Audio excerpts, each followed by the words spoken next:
Do you ever feel so stuck in a situation that it immobilizes you? You don't know which way to turn or which steps to take. I've been there, I understand.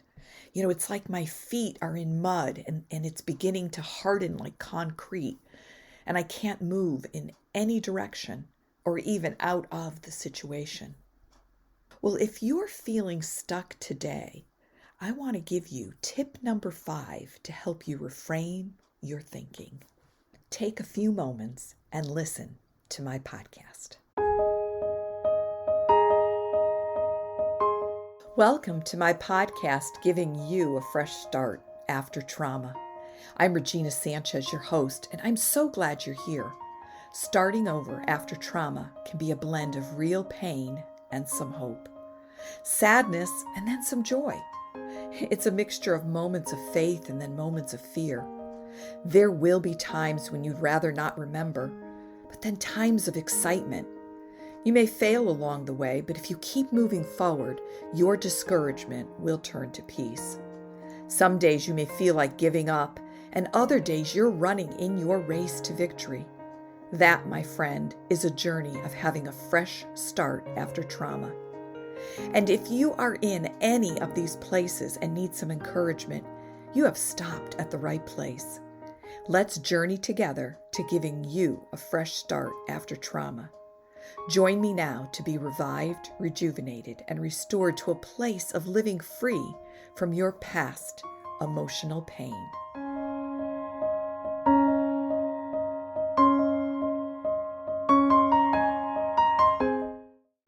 Welcome, friends. Regina Sanchez here, your spiritual life and health coach, here to give you a fresh start after trauma.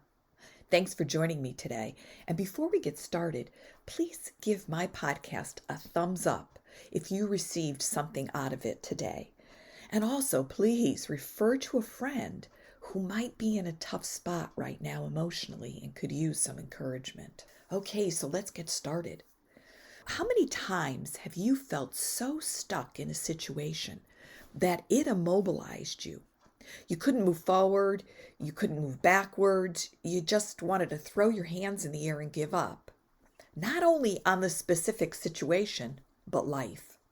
You, my friend, are in an apathetic state, and we need to get you out of it. How? Well, one of the steps is tip number 5. Action over apathy. When we're stuck in something, it is hard to take action and move forward to get unstuck. Many times it's because we just don't even know what to do, and we've resolved that it has to be this way, and ho-hum, you just stay there. Well, there can be many reasons for being stuck in a situation or an issue, but the reason that I'm going to address today is apathy. Let's take a look at the definition.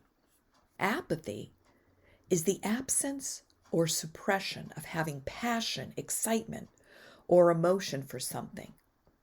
You seem to lack interest or concern for things that others find moving or exciting.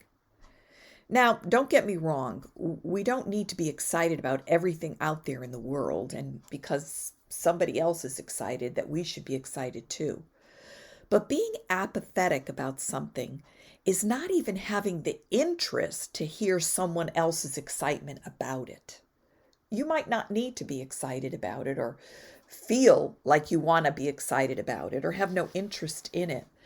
But a full apathetic state is like, I don't even want to hear you talk about it. Overall, you just feel numb about the situation or issue, and you operate in life in a very mechanical way. So is there some area in your life where you can relate to this? It's like the same old, same old. You don't move forward or even backwards. You're immobilized to make any changes and are just in a state of existing. You wake up every morning and you think, another day. You just don't have the wherewithal to do something different, feel different, and be in a different emotional state. We all have things in our life that we need to do where we lack passion or excitement. For example, I am not crazy about cleaning bathrooms. That's my least favorite room to clean. I don't mind dusting, vacuuming, or washing floors, but I do not enjoy cleaning bathrooms. I have no passion for it. But I do clean it because I want a clean house, regardless of having no passion or excitement for it. It's a chore that needs to be done, so I push through. But there are certain things in life that we need to have a passion, excitement, and emotions for. And if we don't, perhaps we need to take action to change. Remember, action over apathy. So what are some of those areas? Well, the home you live in. If you're apathetic about your home, perhaps you need to take some action to make some changes. Or are you apathetic about the community you live in? Or the job you have? Or your relationship with a partner? Or your relationship with even your children or your friends? Or the activities you do? Are you apathetic about them? Or things you volunteer your time for? Or the church you attend?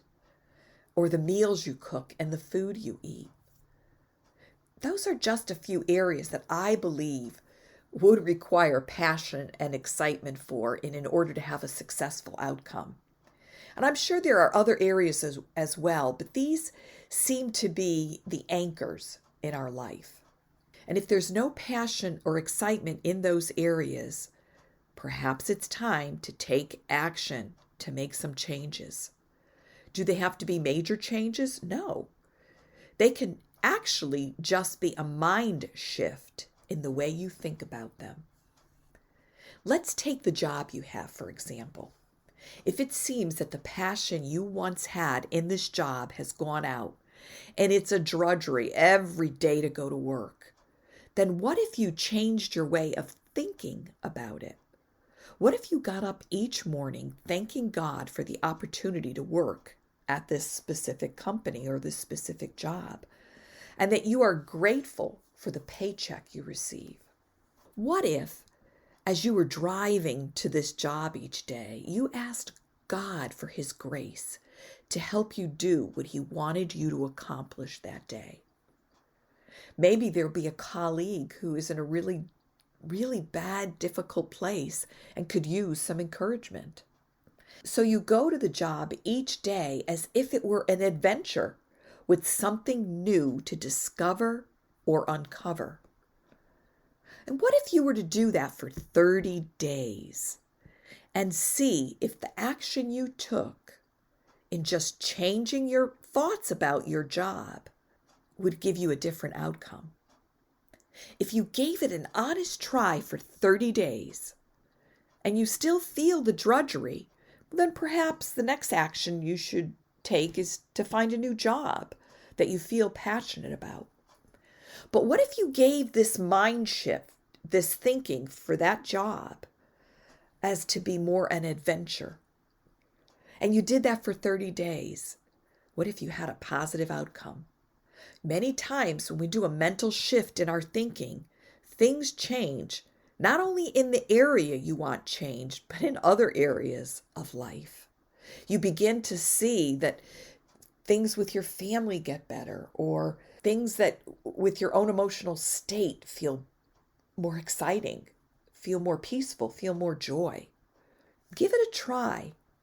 Just try it for 30 days and see what kind of change, what kind of shift happens in your life.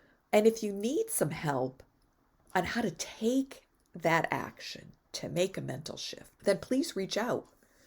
Many times another voice with other ideas just might be what you need to propel you into passion and excitement, and to help move you out of that apathetic state. And then once you implement some mental shifts in your thinking, let's connect again in 30 days. I would love to hear how this challenge worked for you and what your outcome was. Well, friends, that wraps up tip number 5. Stay tuned for the last 3 tips to help you renew your mind and your thinking. And then head on over to my website, reginasanchez.com, and check out my different coaching programs. Is it time to make some life changes that you've been putting off? And if it is, I'd love to help you accomplish those goals. Blessings and love. Thanks for listening. God bless. Thank you, my friends, for taking the time to listen to my podcast. I hope you found it uplifting and encouraging, and that it guides you to having peace, love, joy, and health in your life. If you would like more information on my coaching programs, then go to my website, reginasanchez.com, where you can see the services I offer to give you a fresh start after trauma. You can also find my book, Can I Have Your Heart, Daddy, on Amazon. It is my personal journey back to the heart of my Heavenly Father. Be blessed, be encouraged, and know that you are loved.